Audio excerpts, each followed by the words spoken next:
Hello, everybody. This is Mike Harris, and I'm doing a little reflection on an interview that I did a little bit ago. The interviewee was Domenica Giovannini, the DJ, the 30-something, and she had a show on Petaluma Community Access here in town, which can be seen on 103.3. And some of the issues discussed are still very prominent in our community, so I thought that I would put this up and we can have a further discussion about the issues. And if you have some further comments, feel free to leave a comment in the comment section, and we can talk about the issues ongoing. Of course, all my contact information is on my About page, and I would love to hear your thoughts on the issues facing our community. But here are my thoughts on those issues. Thank you. Hello there. You are listening to KPCA.FM in Petaluma, California. If you're listening on the radio, you got us at 103.3 FM. And you are here with DG the 30-something with the State of the Union show. So, I am very excited today because I get to interview the candidates for Petaluma City Council. And so I'm going to give my little spiel here before we start. And I think you missed the beginning because I'm always still learning how to use this board properly. So you're here on KPCA FM 103.3, Petaluma, California, with State of the Union with myself, Gigi the 30-something. So I am very excited to offer the opportunity for local candidates to speak about the issues facing Petaluma.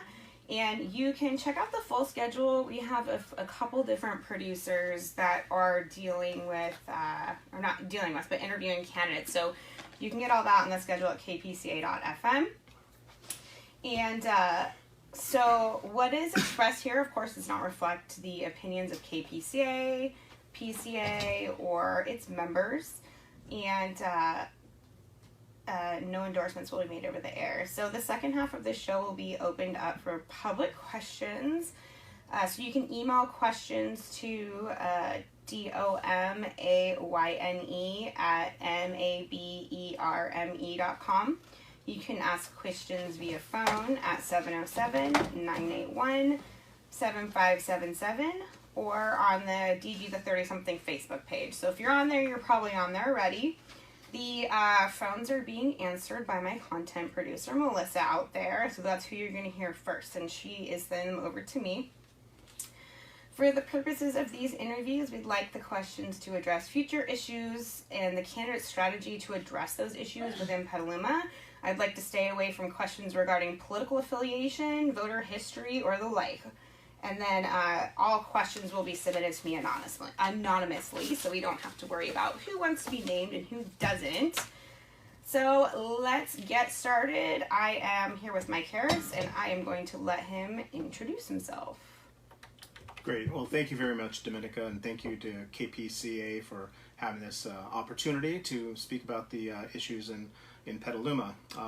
As way of a personal introduction, obviously Mike Harris, I was on the city council for 3 terms or 12 years. I moved to Petaluma actually in 1994, and to have a little background, I guess I was born in Santa Rosa, and then I left there when I was about 1 year old, and I moved to Woodland until I was about 6. Then I moved to Placerville, just outside Sacramento, and just grew up there through my teenage years, and then decided to come to Sonoma State for college out here. And after college, I got my degree in accounting, minor in economics, and I stayed in the area, decided to move to Petaluma in 1994, and bought a house in the east side, in the northeast side, in one of the Kaufman Road homes by the old G&G, the second Safeway. I stayed there for about 10 years, and then I moved to the west side, and I've been there for about 14 years. So I've been in Petaluma about 24 years overall. So I was honored to get involved in city politics. Like I said, I served on the city council for 12 years. I was elected in 2002. Was honored to be reelected in 2006, and then again reelected in 2010. And I ran for mayor in 2014, lost by 84 votes. We're the only directly elected mayor in all of Sonoma County. All the other ones are rotational for 1 year, except for Santa Rosa, which is 2 years. and the mayor spot in Petaluma is directly elected for a 4-year term, and it's inside our city charter, which is our city's constitution essentially. It puts that in the charter that it's a directly elected mayor. So now I'm running for mayor again here in 2018, and I'm looking forward to the discussion about the issues. Been going door to door a lot, meeting a lot of people, and I'm excited to be here today to talk about the issues. Awesome. So let's go on to the next question. So what policies, strategies, or the like do you propose to manage the rapid growth in Petaluma while preserving the small town and historic charm? And during my first show, I was asked to define rapid, so I consider that within the last 15 to 20 years. Mm-hmm. Well, what's interesting about Petaluma is that we do have a general plan that dictates our growth, and I was part of that process in the 2006, 2007 when we analyzed the general plan. And it's interesting when you go through the general plan process, it actually takes a couple of years, and you actually look at almost every piece of land throughout the entire city and look at the aggregate zoning that you would want per piece of property for the entire city. The city goes through a lot of processes. For instance, we did have the Central Petaluma specific plan that gave rise to the downtown core and the revitalization of our downtown core, which I think is beautiful. I was proud to be part of that process, to be one part of the Central Petaluma specific plan. And then there was about $100 million in infusion of capital to revitalize the downtown core, while simultaneously I think we preserved our small town charm. Now we have the station area plan that's going to have the analysis around the train station that I think will continue to keep that small town charm as well. So we have the plans in place. What a lot of people are seeing right now is a pent-up demand that has happened, unfortunately, because since this plan was put forth, the general plan that is in 2006, 2007, we all know what happened to the world economy. So a lot of people just weren't building anything. They just couldn't, and everyone stopped for years. So what you're seeing now is a lot of pent-up demand and all that's happening at one time. So a lot of people are seeing it all at once, and there should be more of an absorption policy so it doesn't happen all at once, and our infrastructure actually needs to keep up with it. But we do have some great plans in place in order to continue to protect us. And it'll be interesting. We're going to have a full discussion coming up now that the general plan actually expires in 2025. We will have another discussion about 2023 about the general plan in the future. I think that's a future question, so I'll save that, actually. Sounds good. So what additional issue not addressed above is high on your list to address if elected into office? There's a lot. So one of the big ones is I'm out there talking to people, and again, walking door to door and talking to people, is that the city council, they deal with a lot of just bread and butter issues. It just make sure your water's turned on, your trash is picked up, you make sure you get across town, the traffic circulation, make sure the police and fire show up when you need them. You know, the assemblymen, they deal with very important issues in Sacramento. The congressmen, they deal with very important issues in Washington, D.C. But here at your council members or mayor, we drive on the same streets. You'll see us at the ball game, the Little League games. You'll see us at the grocery store. So we have to actually articulate our vision to people as we're out in the community. And one of the big ones is just traffic. A lot of people are just trying to get across town, take their kids to the ball game, get downtown to spend money, and they just get stuck in traffic, and they just get frustrated about how long it takes. And that's why I'm a big proponent of the Rainier Crosstown Connector and interchange, because I do feel that will alleviate traffic. And we've gone a long way. I know when I talk to people out there, it's Mike, it's taken so long to get to this point. And I agree, it's frustrating, it's taken a long time. However, we've made the incremental steps in order to get to where we are. If you read in the paper about 3 or so months ago, we did, as the city, and we're actually through the Sonoma County Transportation Authority, got that last $85 million for the widening of 101 through Petaluma. We all know it's widened north of Petaluma and widened south of Petaluma, but the last little piece inside wasn't widened. The CTC finally put aside the $85 million for that. The point of that is the city years ago decided to coordinate with Caltrans to actually split into two project study reports. So we have a crosstown connector like Corona and then an interchange to follow. So the point is we've kept the cost low in order to do that. And on top of that, we have some traffic mitigation fees that have been set aside to pay for the first phase of Rainier. And when we approved the Freedman's Center that went in years ago, there was a land set aside next to the dog park. So the point of all that is we've made incremental steps from the land set aside, the traffic mitigation fees. We've coordinated with Caltrans, we're coordinating with the Sonoma County Transportation Authority as well. So that's one of the big issues, just traffic in town. And I think the Rainier Crosstown Connector will be a huge piece and component in order to alleviate that. All right. So you already mentioned the upcoming general plan updates. It seems like a ways out, but actually I was a part of the last process too. So things start getting moving quickly. So I guess based on those general plan updates, where do you see Petaluma in 10 to 15 years?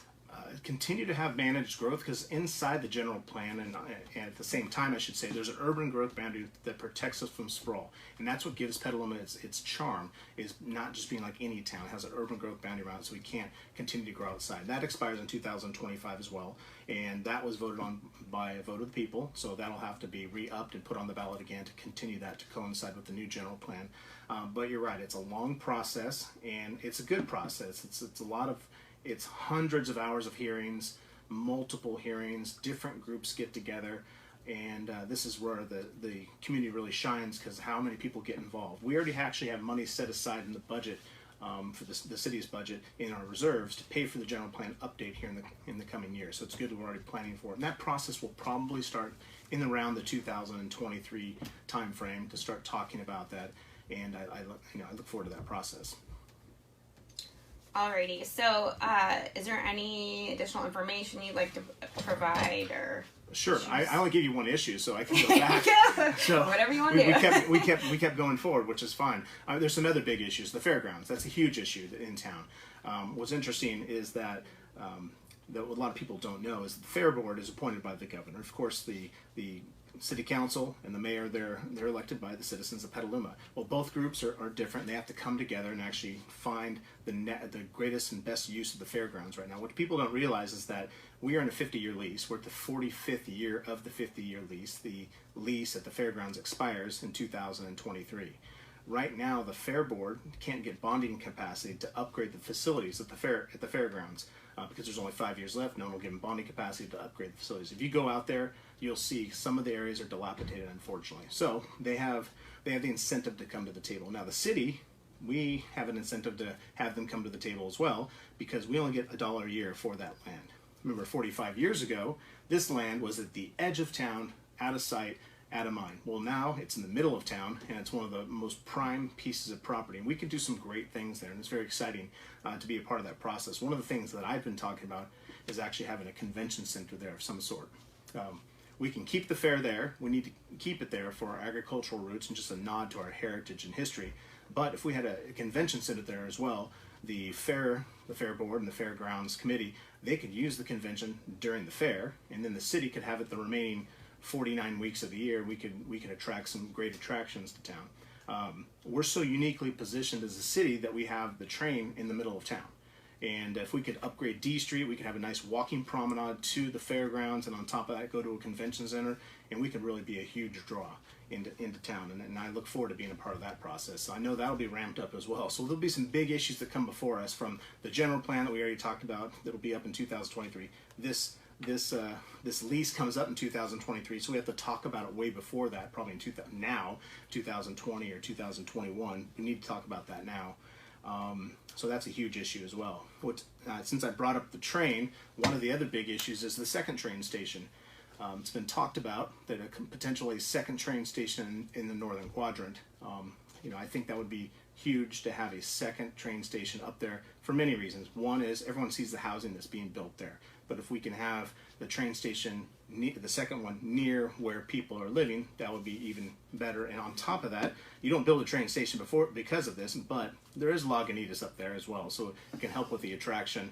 And I know people have been talking about creating a brewery district of some sort up in that area to have yet another reason to go up in that quadrant. And on top of that, there's close to 3,000 jobs up there as well, so it would actually help the employers with the people that they're trying to attract for all their open positions. Sounds good. All right. So I also found out the city bus goes over there, so that's a really cool thing to take advantage of. I found that out recently. It goes from downtown right to where all the breweries are. Yeah. So this has been a question I've asked personally for myself. I grew up on the east side, and then I now live on the west side, but the census tract that I live in, this is, I always say, it's putting my public health hat on. The census tract where I used to live, right around the past Bernard Eldridge, but right a little bit further from that, is now the one of the poorest census tracts in the city. And we in public health know that they have really bad, poor health outcomes. So that's not really it's important to me, but the point of my question is, how do we kind of bridge this gap? You know, even when I was in high school, there's always this joke, like, you don't cross the train tracks, you know, even as an East Side kid. And I think we're kind of at this point where that issue has to be addressed. So yes, as I'm out there, a lot of people talk about this East-West divide. I don't necessarily personally buy into it, but I get it. It's a frustration of some people. What I've talked about also, when I was just talking about the fairgrounds, but what I think is also, since what you need to know is that since we as the city own the fairgrounds, we can actually dictate what goes there. So through an RFP process, we can say this is what we want and hope for. So with that said, we could have a city hall there. We could hopefully put a new fire station there or a police station. So it can actually bring the community together by having it in the middle of town, and it can kind of get rid of that east-west divide that people kind of buy into. But I think that would help alleviate that. And so you talked about the RFP process. You want to get into that? Because I know when I talk to a lot of people, I'm in that world and that's part of what I do, but I think it's something that a lot of people don't understand. Sure. So, again, you're going to be talking to two different government agencies. So it's going to be the appointed by the governor, the fairgrounds group, and then you have the city council, and they both have to follow government procedures. So the groups first will have to get together. I know they're going to do a feasibility analysis right now. I've heard it's in draft format, and since I'm not on the city council, they've been discussing that in closed sessions, what I hear, so I haven't had access to that. So they are talking about that in closed session. So, eventually the groups will have to come together, have an open hearing, discuss what they want to happen at that property, and once they discuss in an open session what they want, then we'll have to put together kind of the list of criteria, and that's kind of what an RFP will be, that what we want to see as a city, and then it can be farmed out to different individuals or different groups or different developers. Say, this is what we're looking for, please bring your best project forward. And when they bring the project forward, it has to go through the normal process, through the planning commission, etc., up to the city council eventually. But the RFP process is that, just basically outline exactly what we want to see there. And since we own the land, we can dictate what goes there, unlike when there's private property rights involved. So another question I've been asking on all my shows is that I am a local small business owner. I actually like to call myself a micro business owner because the definitions of small business varies from 100 to 500. So but there are a lot of micro businesses or small businesses in Petaluma. And I'm wondering, due to the lack of small office space, for me personally, I struggle with the fact that I can't get cable internet and stuff in my office because the conduit's not there. And they redid all the fiber for Sonic on the other side of town, but downtown. And I realize it's an issue to pull all that up. Mm-hmm. But, the main question for me is, how do we help the economic development process in Petaluma, and then also not lose kind of these small companies that do employ people, do provide, taxes, even though it's not 100 people, 200 people, 300 people, and kind of elevate, I guess, these I always call them non-traditional businesses. They're not brick and mortar. They're, they're kind of hidden. Right. So first off, our economic development manager, Ingrid Alverdi, does an incredible job. First off, she had to do the wind down process of our redevelopment agency. Then she deals with retention issues with the companies that are here, and she is proactively going out to the small businesses, to the large businesses, to see what needs they have in order to make sure they stay here. Because usually when a business has already made the decision to leave, you can't undo that because they've already made the decision or signed a lease somewhere else. So she proactively goes out to these businesses for retention purposes. And when you see all the open vacancies, she actually proactively goes out there and tries to find people to fill those vacancies, which helps with the tax base. And then when there's 300 more people that are eating downtown and spending money, that just kind of helps with the multiplier effect of monies. However, with what you were asking, the city doesn't have an extra pot of money now. Now that the redevelopment act has actually been wound down years ago, which we can get to that issue as well, the city doesn't have that pot of incentive money that it was able to use in the past. So it'll actually have to, really lean on Ingrid Alverdi and her immense talents in order to really kind of make that happen. All right. Well, did you want to get into the other issue? Sure. Sure. So, and want to explain that a little bit? So what redevelopment is, so years ago, Governor Brown, when he was trying to balance the state budget, he did away with redevelopment through his budgetary process. Now, I don't remember if it was Palm Desert or Palm Springs, but he held up that, look what these cities are doing. They're using redevelopment funds to build golf courses. But if you reflect on what Petaluma did with it, and we did great things with it in terms of using it for affordable housing, we revitalized our downtown core, and we were able to do some great things and paving of some roads. So unfortunately, that went away. So that was one pot of money that went away. What redevelopment dollars are is that if you look at a blighted area and you have a development that happens there, the tax increment that happens from that 100% goes to the city. Now, in the normal process, when you pay your property taxes, most people say, wow, the city's probably getting rich off that because we have so many expensive homes, especially here on the west side. But the city only gets about 23% of those property taxes. The rest has to flow out to the other agencies, from government agencies or county agency, etc. We get 23%. In the redevelopment world, we would get 100% of the tax increment that gave us the incentive to clean up blighted areas, which we did in the downtown core.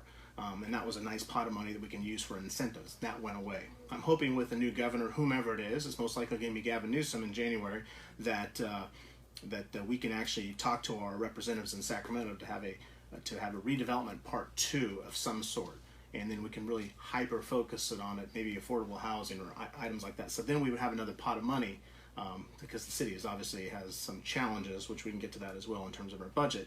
But then we have another challenge or another pot of money to use for those types of things. Yeah, it sounds good, because running a company in California is already hard enough. Yes, yes it is. I hear that a lot. Just being on the chamber board of directors, you hear that. I'm an executive for a financial services company here in town. We have about 15 openings, so you see it from all points of view.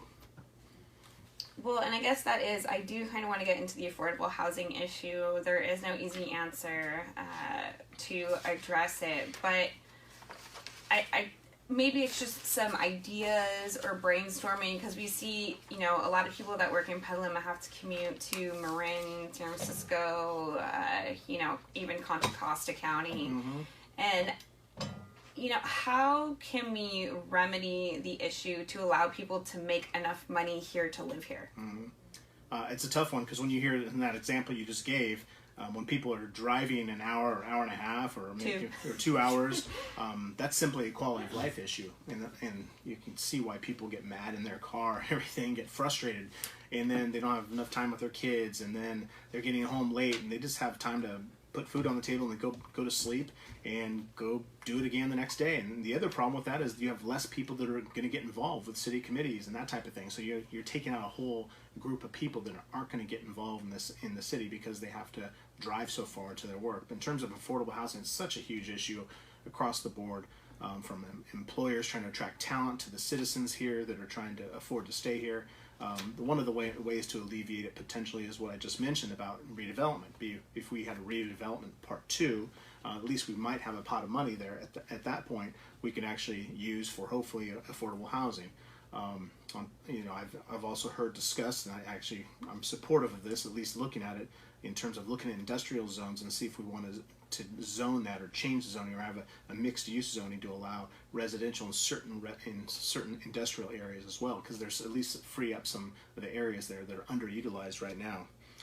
I know that currently the city council is discussing to change the fees on developers in terms of the in lieu fee versus mandating having the affordable housing inside the development. I support that policy of either mandating 15% of the affordable housing units to be put in a development versus them paying 20% of an in lieu fee into a pot of money. The problem that we're running into in the city is we're just simply running out of land, and so we should mandate that affordable housing component to be inside the development, because even if they gave us the 20% set aside, it takes us years to aggregate the dollars together to then purchase a piece of land to build affordable housing when there's barely any land left.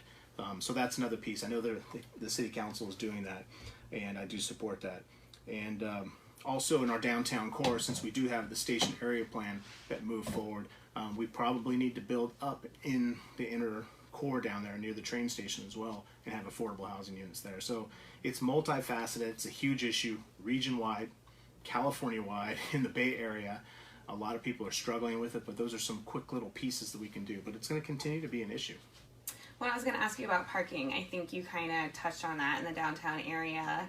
Again, as a downtown business owner, I constantly have my clients and colleagues texting me like, I'm trying to find parking. I'll be there as soon as possible. So, in a snippet, how you talk about building up, but how does that, how can that potentially be addressed? Sure, and the stationary plan does call for another structure, parking structure. So then it comes down to working with whomever is going to build to mandate another structure of some sort. But yeah, parking continues to be an issue. It's frustrating to people, but it's not San Francisco at least. But it is a big issue. But it does in the future in the stationary plan mandate another structure. So that would be great. But we can always be looking at that, changing the times, or I know some people have talked about lengthening the times in certain area from 2 hours to 3 hours. I mean, that all should be looked at. But I know the Petaluma Downtown Association is always looking at this issue.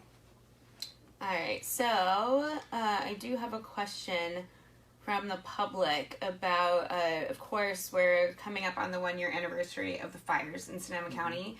And so basically the question is how do we deal with emergency preparedness going forward in the city? You don't really touch on the county, but I think as the city of Petaluma, even though it's a county-wide issue, but how do we kind of prepare, because these fires were shocking and it was kind of a scramble to address them? Sure. So in Petaluma, the Petaluma Fire Department has actually the major responsibility for the emergency coordination for the city. So we've actually had to invoke the emergency communications group a few times from the floods that happened and the local flooding, the winter storms that have happened. So we've actually had to do it for the city. We all know recently in the last year we had to invoke it because we actually had to be a place of refuge for the other areas that were affected by the fires. Unfortunately we weren't, but we were able to be here for the people here at the fairgrounds and have that the fairgrounds that was a needed resource during that time.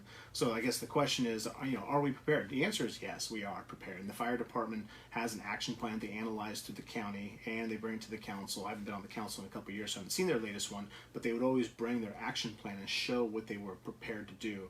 And they actually have systems in place to be invoked if anything like that happened, and the city staff would become commanders of certain areas. So the city is prepared, and that should help allay any fears. We just know everything was activated because something huge happened in our region that we all felt. So as far as this plan that the fire department has, would that then be through city council minutes, or how do people access that? Most likely, because there's probably a report on the staff report that's attached to when they gave their action plan. And I remember when I was on the council, every year they would actually come before the council and give an update of how they were prepared. And they even talked about, we focused on the fairgrounds because everyone saw that as an area of refuge along with Lucchese Center, but they actually talked about also at the airport, what the airport would be used for in case of a huge emergency, how if planes would have to fly in, etc., and helicopters, if an earthquake happened and you didn't have access to a certain portion of the town and how that would be used. So, but yes, that is available in the city council minutes online. Okay, you can probably hit up your city clerk Yeah, too. exactly. Been boosting that a lot. They're great at getting information to you right away. Yes. So this was kind of touched on earlier because as someone that's really civically engaged, there's a lot of offices that are very hard for me to think about getting involved in because I work full time and I don't necessarily have the flexibility to be involved because it's a lot of work. If you don't know, the viewers, it's a whole lot of work to be on city council. It's a whole lot of work to be the mayor. You're not getting a full-time salary or anything like that to, be in those positions. So how, after the last federal election, we saw a lot more younger people getting involved in the elections, but do you have any ideas or are you working on anything to kind of get the younger people more engaged in the city? Sure. I mean, that's a huge issue. When I was originally elected to the city council, I was 31 years old, turning 32. I'm 47 now. I'm very blessed to live and work in the same town. My job used to be in Roanoke Park. Well, that's not far at all. It's just some logistical sometimes when you're having to get to town to get to meetings, etc. So you can see why people don't get involved because they don't have time to. And we already talked about the traffic issue, and it takes them hours to get back. So the last thing I want to do is get involved with that. But in terms of the youth, we do have a youth commission. On top of that, the youth are so social media driven. They understand technology and access to technology and how to leverage technology. So as a government, we need to embrace technology as much as possible. I knew about 5-6 years ago, it's probably longer than that because I've been off the council for 4, so maybe 7 years ago or so, there was a discussion on whether to allow even have iPads at the city council. Well, that seems pretty low level now, like that. Of course you should be allowed to have that, but that's one of those things of using technology and leveraging technology and getting that involved. We need to continue to do that because I think that's how the youth are getting engaged and involved, and how they get activated is by technology. And we need to embrace that and change our systems to allow that, if it's remote or how they get involved. There's certain groups I was never able to get involved with personally, in terms of committees, because they would meet at 1 o'clock and they didn't allow you to call in, and by the time you drive in it's an hour, and the meeting's an hour, and it's an hour to get back, so it's essentially your day, and it chops your day in half, so you would be hard to serve on those committees. So I felt it and lived it and had to not accept certain appointments in the past because of that. So we need to leverage technology in order to get the youth more engaged if we want to keep them engaged, because they are so engaged now because of what's happening nationally. Yeah, that website's pretty antiquated. Just gonna say. No, I agree, and it takes money to update that. So I agree, but everything's going to take money, and there's so many number one priorities in the city. Probably like the police and all of the vacancies they have in their group. I don't know if you happen to see that next door post from the police chief about a week, 10 days ago or so. But that's a huge issue. So there's a lot of number one priorities that are competing for the same general fund dollars. Yeah, I got to give Nick's a little plug too, because that was going back to the emergency preparedness. That was, if you don't have that app on there, it really helps quite a bit getting good information out there. And yeah, using social media. And it was very difficult during that emergency situation to get good and up-to-date information. There's a lot of different stuff going on.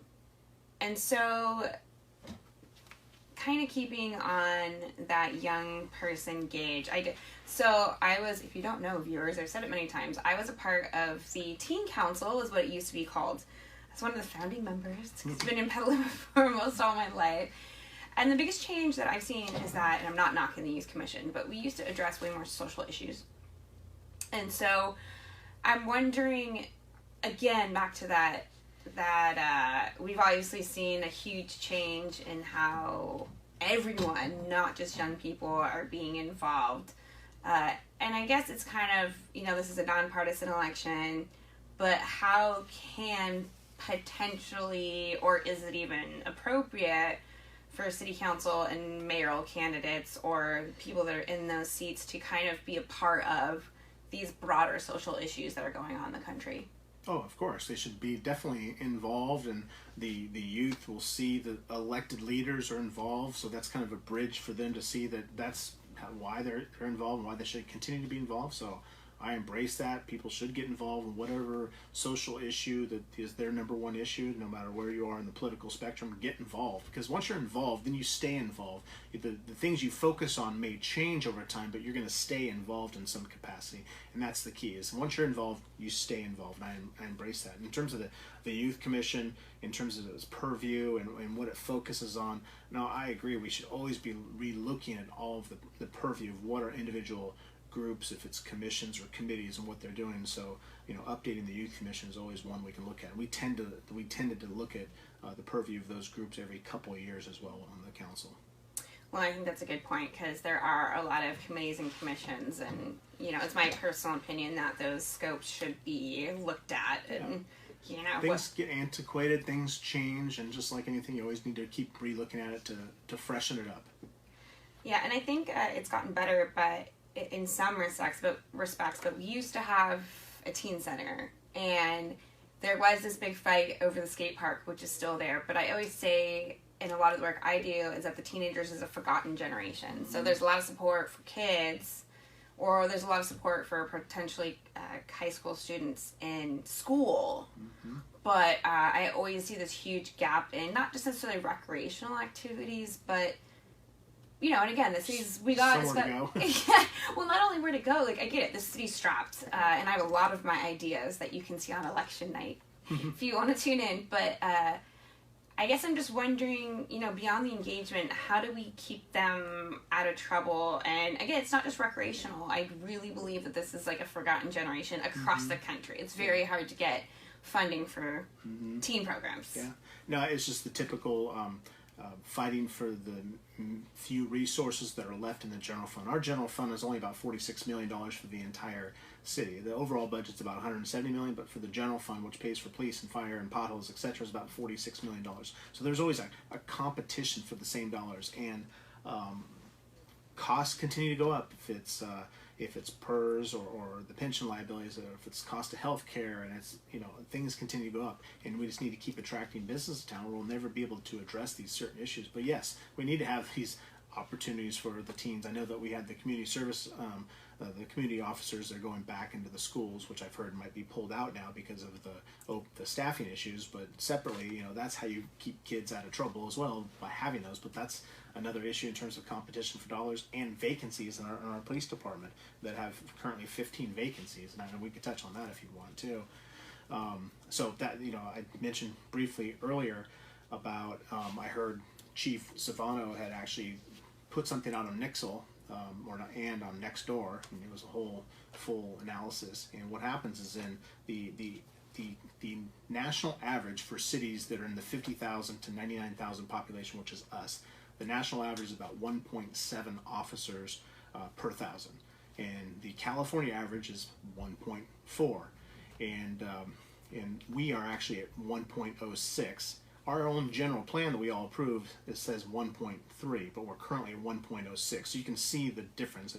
1.7 nationally, 1.4, 1.3 we put in our documents, and we're at 1.06. And that equates to we should have about 77 sworn officers. So we're about 15 short. And what happens when we're short? Certain areas get shorted as well. So including the community service officers in the schools. And that continues to be an issue. We need to rectify that on a go-forward basis. So I think this is a really good follow-up question too, is that I was not aware of the budget, because sometimes I like to do these so I can learn on my own and then interpret information, which I hope the public is doing too. So you talked about the differentiation between the general fund and the rest of the funding. Do you kind of want to just touch on, for people that don't necessarily understand where the rest of that funding works, sure, and how that works? So some of the funding is already kind of set aside. For instance, when you pay your water bill, you can't use the water funds to pay for police and fire. The money is for delivering the water, or the pipes, that type of thing. And it's called an enterprise fund. And so all those monies are together. The airport is its own enterprise fund, where all the tie-down fees and everything out there goes to the airport operations. And the operations of the airport is amazing. It's in the black, not in the red. Doesn't take money from the city, but it's its own entity. So all these things are in their own silos, and we can't use those monies for the general fund or paying for police or potholes, etc. So that's what happens. Is the whole budget is $170 million, but then you have the airport and water and sewer and all those things are in their own funds and can't be touched.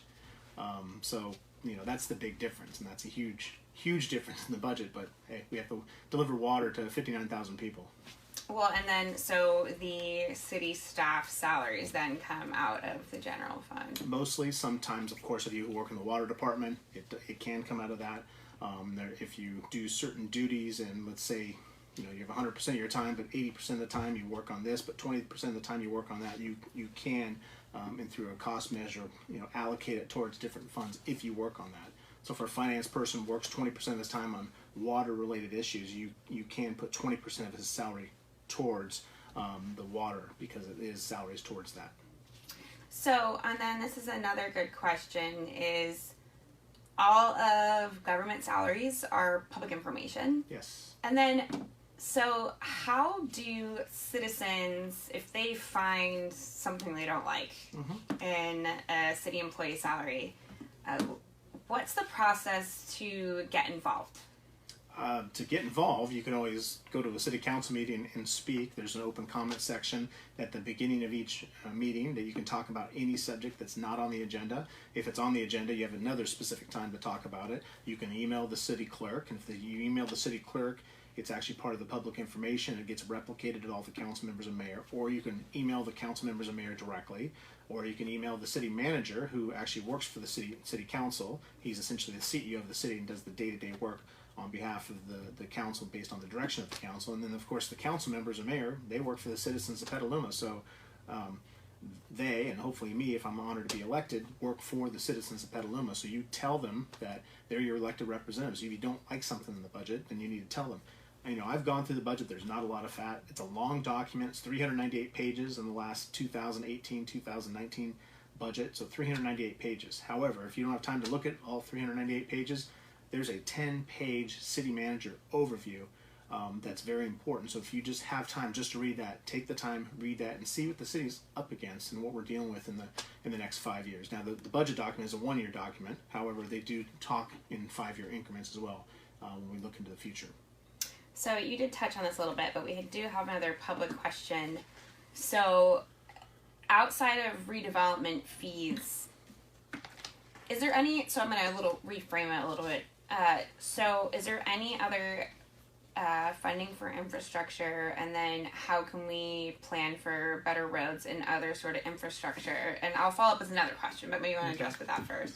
Sure. Since it's an infrastructure-related question, so potholes, etc. One of the big things is if you look at our budget in the street fund, we have about $5.4 million that's set aside for our streets, our roads, our infrastructure, potholes, etc. Inside that, we have the normal gas taxes that we're all used to. We have another separate line item for the second piece of gas tax, which was SB1, that is on the ballot to be repealed by Proposition 6.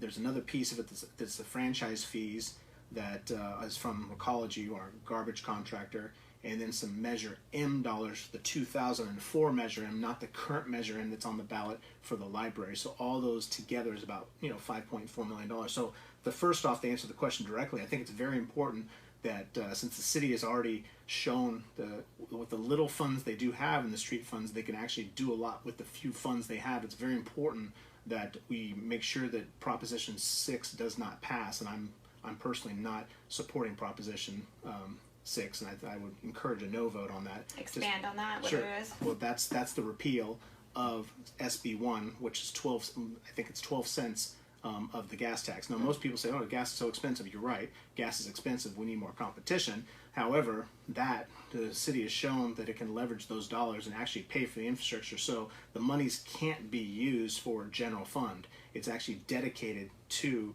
roads and infrastructure. So that's very key that happens, and we can continue to leverage that, because that's another $5 million over the next 5 years. And I get this question constantly since we've been talking a lot about structure of governance and operations. What is the city council and mayor actually offered while in their position monetarily? I get that question all the time. Yeah. Well, it's in the city's charter that the city council gets paid $5 a meeting, and the mayor gets twice that, $10 a meeting, and it's in the city charter. So it actually have to take a vote of the people in order to change that. And it was the last time it was challenged or put on the ballot was 1998. It failed to increase the how much city council members make. I just bring that up because a lot of people always ask me, like, they get a salary to be in those positions, right?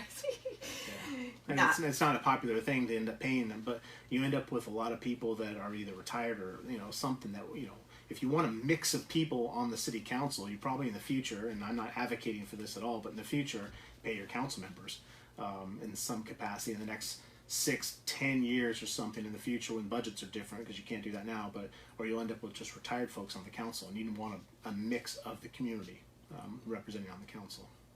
And then do you quickly want to, I'm going back to the questions before, make sure, do you want to touch on what committees and commissions do actually exist in the city of Petaluma? Because that's a question I get a lot. A lot of people ask me, I get a lot of questions about different issues, and I don't always have the answer.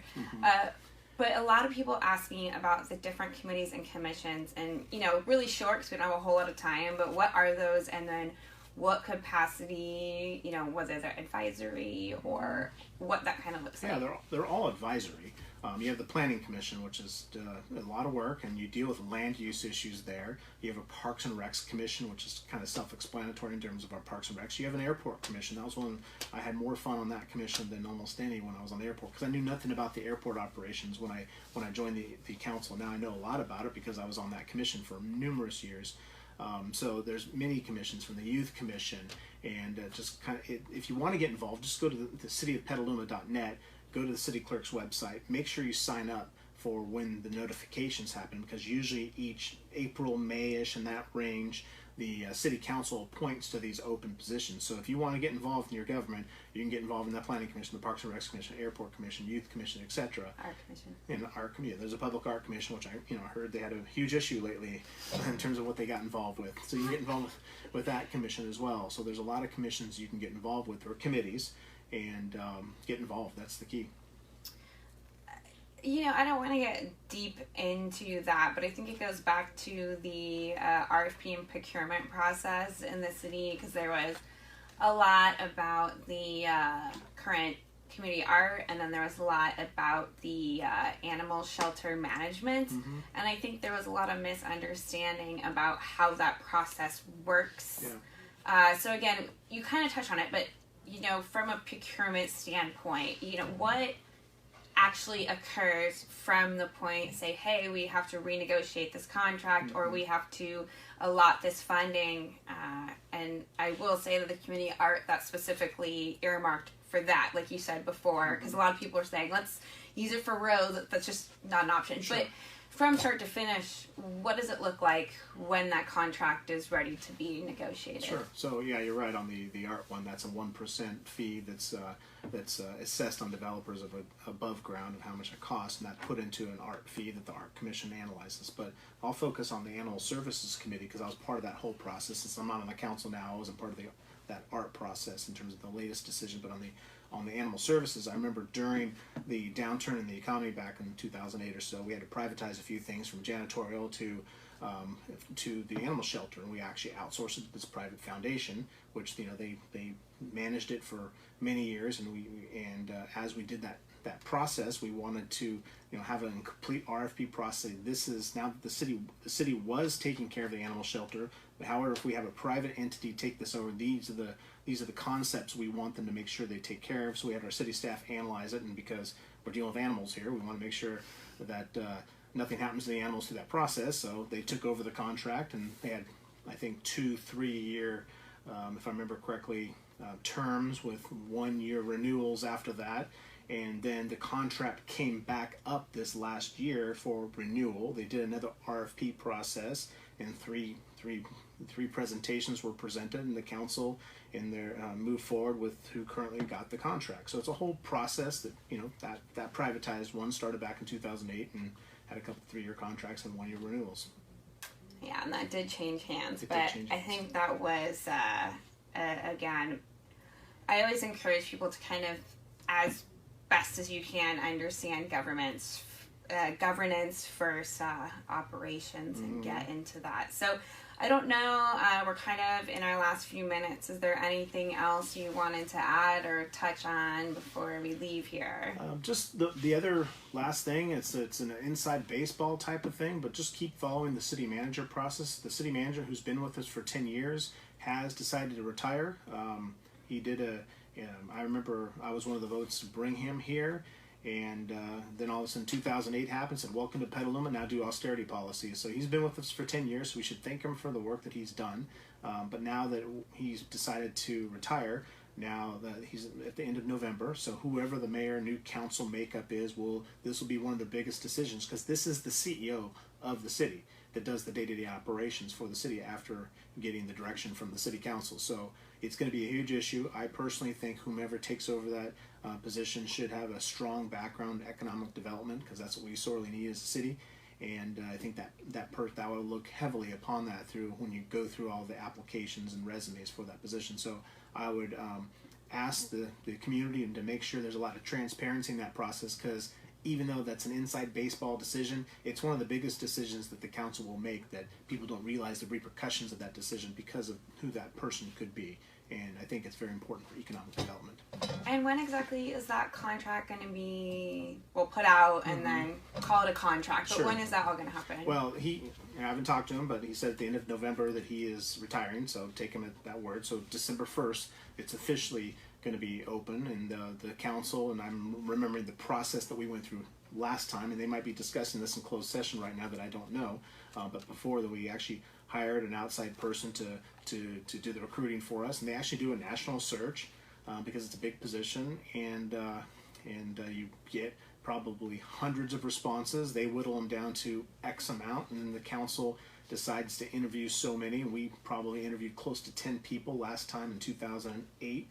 And I remember being in the Water Resources Department. We were in a room there and interviewing all the candidates. And at the end of the day, we came to John Brown. But it'll be a similar process like that, where the council as a whole interviews these people that come through after it's been vetted by an agency.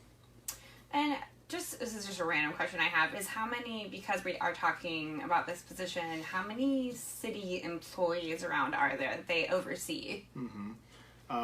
Well, overall, the city's around 330 employees. He has only so many direct reports. He isn't John, but whoever gets that position. But it's about 330-ish people in the entire city organization.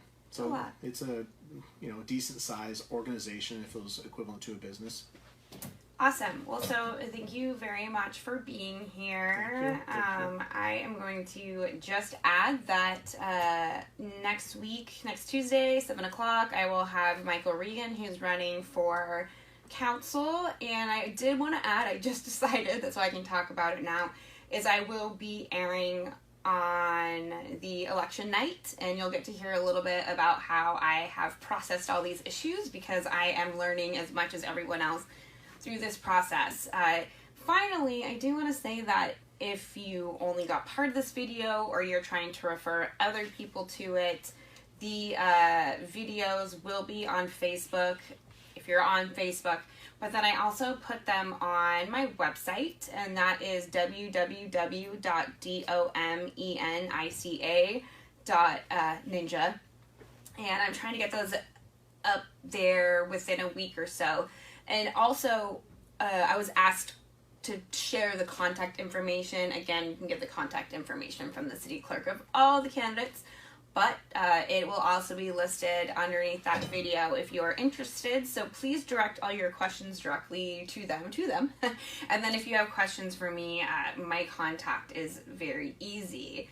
So we are at the end of the hour, and so I just want to say that you are listening again to State of the Union with DG the 30-something, and it is KPCA.FM, Petaluma 103.3 FM. Again, please check out our full schedule, including our candidate interviews at KPCA.FM. Thanks so much.